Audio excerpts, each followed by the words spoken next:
ప్రియమైన వాళ్ళారా, ప్రభువైన యేసుక్రీస్తు నామములో ఈ ఉదయకాల సమయాన మీ అందరికీ నా హృదయపూర్వక వందనాలు తెలుపుకుంటున్నాను. ఈ రోజంతా కూడా మీరు చేయబోయే అన్ని విషయాల్లో దేవుని హస్తము మీకు తోడయుండి మీకు జయాన్ని కలుగజేయును గాక. ప్రియులారా, ఈరోజు మనం ధ్యానించుకోబోయేటువంటి అంశము ఏంటంటే ప్రార్థించు వారికి న్యాయము చేసేటువంటి దేవుడు, ప్రార్థించే వారికి ఆయన మేలు చేసేటువంటి దేవుడు అనేటువంటి అంశం మీద మనము ఈరోజు దేవుని వాక్యాన్ని ధ్యానించుకోబోతున్నాం. ప్రియులారా, లూకా సువార్త 18వ అధ్యాయంలో విసుకక నిత్యము ప్రార్థించవలను అనేటువంటి ఒక విషయాన్ని గురించి ప్రభువైన యేసుక్రీస్తు అక్కడ ఒక ఉపమానాన్ని చెప్పేది మనం చూస్తున్నామండి. ఒక పట్టణంలో ఒక న్యాయాధిపతి ఉన్నాడు. అతడు ఎలాంటి వాడంటే అన్యాయస్తుడు. అంటే న్యాయాధిపతికి ఉన్నాడు, కానీ అన్యాయం చేసేవాడు. న్యాయం చేయని వాడు న్యాయాధిపతికి ఉన్నాడు. రెండవది, అతని యొక్క గుణ లక్షణం ఏంటంటే అతడు మనుషుల్ని లక్ష్య పెట్టని ఒక వ్యక్తి, మనుషుల్ని పట్టించుకున్న ఒక వ్యక్తి. మూడవదిగా, దైవ భయము లేనటువంటి వ్యక్తి. అన్యాయస్తుడు, మనుషులను లక్ష్య పెట్టేవాడు కాదు, దైవ భయము లేనటువంటి ఒక వ్యక్తి.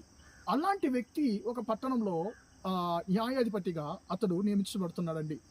ఇప్పుడు ఆ పట్టణంలో ఒక విధవరాలు ఉందండి, పేద విధవరాలు ఉంది.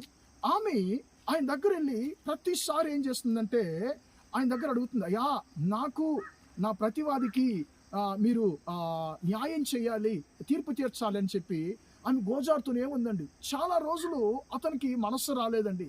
అతడు ఆ విషయాన్ని గురించి అస్సలు పట్టించుకోలేదు. ఎందుకంటే మనుషులను లక్ష్య పెట్టేవాడు కాదు కదా, అప్పుడు పట్టించుకోలేదు. కానీ ప్రియులారా, ఒకరోజు ఆయన అంటున్నాడు, అరే ఈ స్త్రీ నన్ను ఎప్పుడు ఈ విధవరాలు నన్ను తొందర పెడుతూనే ఉంది, ఎలాగన్నా ఈమెకి న్యాయం చేయాలని చెప్పి తన హృదయంలో ఆయన అనుకున్నాడట.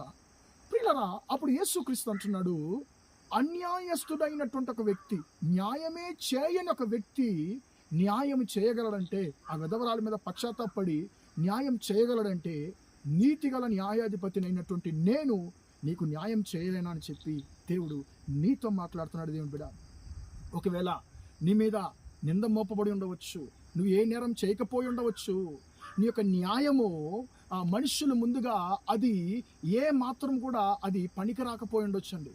మనుషులు మీ యొక్క న్యాయాన్ని మనుషులు లక్ష్య పెట్టకుండా ఉండవచ్చండి. కానీ నీతిగల న్యాయాధిపతి అయినటువంటి యేసుక్రీస్తు అంటున్నాడు, నేను అతి త్వరలో నేను నీకు న్యాయము చేయబోతున్నాను, నేను నీకు మంచి తీర్పుని నేను ఇవ్వబోతున్నాను అని చెప్పి యేసయ్య నీతో ఆయన మాట్లాడుతున్నాడు. దేవుని బిడ్డ, కాబట్టి మనుషులు నాకు న్యాయం చేయలేదయ్యా, నేను ఏ నేరము చేయలేదు, కానీ నా మీద నింద మోపబడింది, నేనేం చేయాలి, నాకు ఎవరు న్యాయం చేస్తారని చెప్పి నీ యొక్క జీవితంలో నువ్వు అంగలారుస్తున్నావేమో.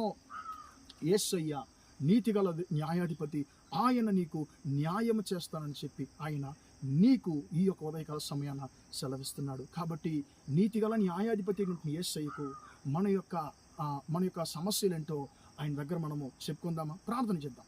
ప్రేమగల మా తండ్రి, దయగల దేవ, ఇంతవరకు ఈ మాటలు విన్న మీ బిడ్డలు మీరు దీవించండి, ఆశీర్వదించండి అయ్యా.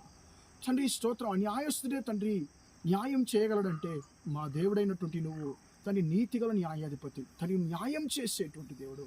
తండ్రి నీ బిడ్డలు తండ్రి న్యాయం కొరకు ఎదురు చూస్తున్నటువంటి నీ బిడ్డలకు తండ్రి నువ్వు అతి త్వరలో న్యాయం జరిగించమని ప్రార్థిస్తున్నాను యేసయ్య నామములో. తండ్రి ఈ రోజంతా కూడా మా సహోదరులు చేసే అన్ని విషయాల్లో మీ హస్తము తండ్రి వారికి తోడయండి, వారిని ఆశీర్వదించమని యేసు నామములో ప్రార్థిస్తున్నాను తండ్రి. ఆమేన్, ఆమేన్. ప్రియులారా, దేవుడు మిమ్మల్ని దీవించి ఆశీర్వదించును గాక. Praise the lord.